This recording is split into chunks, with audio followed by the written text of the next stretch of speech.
बोलियो उमापति महादेव की जय। अथ हल षष्ठी व्रत कथा। एक समय राजा युधिष्ठिर ने श्री कृष्ण भगवान से कहा कि आपने संसार के हित के लिए अवतार धारण किया है। इस समय सुभद्रा और द्रौपदी अपने पुत्रों के मरने से शोक मग्न हैं तथा अभिमन्यु की स्त्री उत्तरा का गर्भ भी अश्वत्थामा के ब्रह्मास्त्र से खंडित हो गया है और माता पिता को संतान के बिना अत्यंत दुख होता है।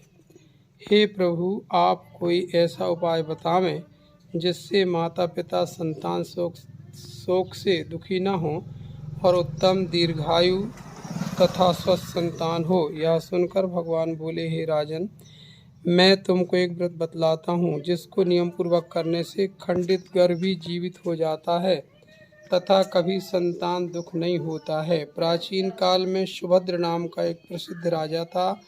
उसकी रानी का सुवर्णा नाम था और उसके एक हस्ती नाम का प्रतापी पुत्र था जिसने अपने नाम से हस्तिनापुरी नगरी बसाई।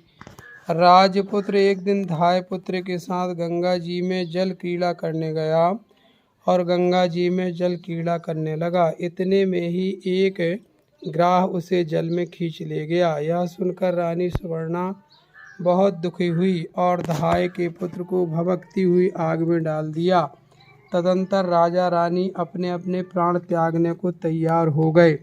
धाय भी अपने पुत्र के शोक में किसी निर्जन वन में चली गई तथा वहाँ एक सुनसान मंदिर में शिव पार्वती तथा गणेश जी की विधिवत पूजा करने लगी। प्रतिदिन पूजन तथा व्रत करती थी। श्री कृष्ण बोले, हे युधिष्ठिर, उस व्रत के प्रभाव से भाद्रपद मास की कृष्ण पक्ष की षष्ठी के दिन नगर में अद्भुत दर्शन हुआ और एकाएक धाय का पुत्र आग में से जीवित निकलते हुए देखा गया, जिससे सबको बड़ा आश्चर्य हुआ। इसका रहस्य बताने के लिए शिव की आज्ञा से दुर्वासा ऋषि वहां आए। राजा ने दुर्वासा को आया देखकर उनकी आगवानी कर अर्घ आदि से उनका पूजन किया तथा बारंबार नमस्कार करके ब्राह्मणी के पुत्र को जीवित निकलने का कारण पूछा।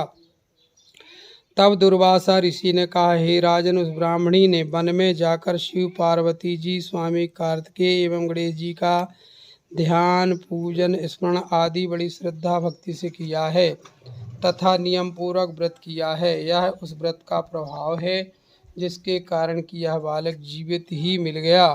अतः आप भी वहां जाकर शुभ कर्म करें। राजा ने दुर्वासा ऋषि को विदा कर दिया। तदुपरांत वे दोनों वन को गए। वहां राजा और रानी ने उस ब्राह्मणी को श्रद्धा के साथ पूजन अर्चन करते हुए देखा। राजा ने ब्राह्मणी को उसके पुत्र से मिला दिया। ब्राह्मणी ने राजा को उस उत्तम व्रत का सविस्तार विधान बता दिया। उसने कहा, राजन, जिस दिन से आपके भाई के मारे यहाँ आई हूँ, मैंने केवल वायु का सेवन करते हुए भगवान शिव, कार्तिकेय, पार्वती एवं गणेश जी की नियमित पूजा की है।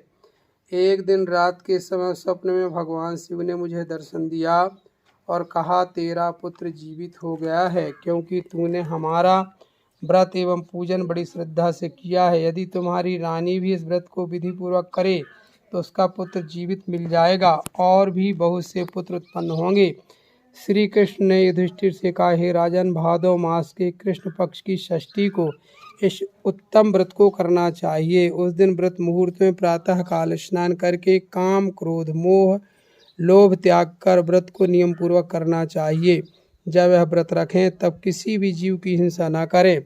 व्रत संपूर्ण करने से पहले चींटी आदि का मार्ग उल्लंघन न करें तथा दोपहर के समय अपने मित्रों सहित पलाश, ढाक तथा कुश के नीचे शिव, पार्वती, स्वामी कार्तिकेय तथा गणेश जी की मूर्ति स्थापित करके धूप, दीप, पुष्प, नैवेद्य आदि से भक्तिभाव से पूजा करें और प्रार्थना करें कि हे सोममूर्ति, पंचमुख, शूलधारी, नंदी, श्रृंगी,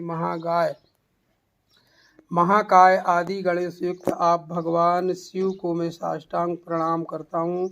माता पार्वती जी को मैं नमस्कार करता हूँ। फिर विघ्न विनाशक गणेश जी की वंदना करें। हे मूषक वाहन लंबोदर, आपको साष्टांग प्रणाम है। इस प्रकार इन चारों देवताओं की पूजा करें। फिर ब्राह्मणों सहित गाजे बाजे से अपने अपने घर को जावे। उस दिन सवा के चावल का भोजन करें, दही दूध तथा मठा विशेष रूप से सेवन करें। दुर्वासा ऋषि ने कहा, हे राजन, जो स्त्री पुरुष इस व्रत को करते हैं वह पुत्र पौत्र से संपन्न होकर सुखी रहते हैं। दुर्वासा से यह कथा सुनकर और रानी ने विधि पूर्वक इस व्रत को किया। उसके प्रभाव से वह राजा का पुत्र शीघ्र ही ग्राह के गले से निकलकर बोलने लगा। यह चमत्कार देखकर राजा रानी ने दुर्वासा जी के चरणों में नमस्कार किया तथा व्रत के प्रभाव से राजा के और भी कई पुत्र हुए तथा राज्य में संकट का प्रभाव जैसे अनावृष्टि, महामारी, दुर्भिक्ष आदि के उपद्रव सदैव को दूर हो गए और राजा अनेक वर्षों तक निर्विघ्न राज करते रहे। श्री कृष्ण ने कहा, हे युधिष्ठिर, यदि उत्तरा भी यह व्रत करे तो उसके भी सब संकट दूर हो जाएंगे। श्री कृष्ण के ऐसे वचन सुनकर राजा युधिष्ठिर कृतकृत हो गए। इस प्रसंग को भगवान कृष्ण ने युधिष्ठिर से कहा तथा दुर्वासा जी ने रानी सुभद्रा से कहा कि हे राजन, इस व्रत को करने के उपरांत फिर उसका शास्त्रोक्त विधि से उद्यापन में सुवर्ण महिषी, गौ और वस्त्र ब्राह्मणों को दान में दें। सोने अथवा चांदी की मूर्ति बनाकर वेद पाठी ब्राह्मणों सहित उनकी पूजा करें। राजा युधिष्ठिर ने भी व्रत को उत्तरा से करवाया था, जिसके प्रभाव से अश्वत्थामा द्वारा खंडित किया हुआ गर्भ उदर में हिलने डुलने लगा और फिर वही गर्भ राजा परीक्षित के रूप में प्रकट हुआ। जो कोई मनुष्य इस उत्तम व्रत को करता है उसके सब कार्य सिद्ध होते हैं, पुत्र पौत्रों की प्राप्ति होती है तथा सूर्य लोक में उनकी पूजा होती है।